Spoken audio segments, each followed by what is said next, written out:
In view of recent events regarding Ledger, its hardware wallet, closed source code, and the issue of potential risks related to seed phrase recovery, would it be possible to provide an update on comparisons to include currently available hardware wallets, aka what is an alternative to Ledger? Well, let's jump in. So we're going to go through this quick, and we've done many videos. We'll share the wallet security playlist up here after. Very, very important to you guys. And we'll talk about the importance of that in a minute. But first of all, the all-round best all-purpose option for everybody on average is one of the original crypto wallets in the space. It's been around since day one. The device is extremely reliable and the company is extremely reputable. The code is open source and extremely well documented. And that's why we believe Trezor Model T is the pick for the best all-purpose hardware wallet. Its coin support and its integrations. It supports over 1,800 cryptos, we think, last count. And if you trade a lot between different cryptos, then Trezor is the way to go. Additionally, Trezor is has the second most number of third-party integrations, just behind Ledger. And most applications such as Web3, MetaMask, CoinSwaps, and other crypto wallets typically will have an integration to Trezor if they support hardware wallets. It's also very beginner-friendly and has an intuitive interface. And they do have CoinJoin, which is a nice privacy feature, but I'll talk about that in 1 second as well. And in the long term, we believe CoinJoin can be a nice feature for making things more private for people that want to kind of stay off the grid. But CoinJoin is not without its controversy. So there's a lot of backlash out there from Maxis and others. People are mad about the CoinJoin and Trezor partnership because they believe it could compromise the privacy of their Bitcoin transactions.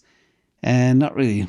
But what it could do, and this is kind of the issue, is some people are concerned that CoinJoin and Trezor partnership could lead to Trezor being targeted by law enforcement or governments interested in tracking Bitcoin transactions. They also worry that the partnership could make it easier for governments to force and attack this kind of area of a wallet. So governments don't want to not know what you're doing. As we've learned over the last couple of years, governments are behind everything. They're in Twitter, they're in Facebook, they know everything about you. So for those who are extra paranoid about privacy, this is a good thing, but it could make you a target of the government as well. That's the backlash from CoinJoin. Just want to address that issue too, to make sure you are aware. I'm not that concerned about it, but other people may be. Next, number 2 option is the best versatile option, as we call it, is Bitbox 02. By the way, I have never had so many wallet questions in my life as I had since Wednesday of this week. Literally hundreds and hundreds in the community. So thank you all for the questions. And we took them all in and we created this little summary for you. So Bitbox 02 is a great wallet, extremely versatile, open source, well documented, reputable. It's ticking all the boxes for us. Tick, tick, tick. It integrates with popular wallets, software platforms, and it supports Shapeshift as well. And it also, Bitbox 02 also has a Bitcoin-only version for Bitcoin purists, which reduces the attack surface area. And it doesn't have the coin support as Trezor, Model T, or Ledger, but it's a great all-round for both Bitcoiners and altcoiners. Let's go for number 3 is Blockstream Jade. Blockstream Jade is one of the easiest to use and the most convenient options for storing Bitcoin, and it's only $50. And if you are on a budget and you are not technical, then this is probably the best option for you.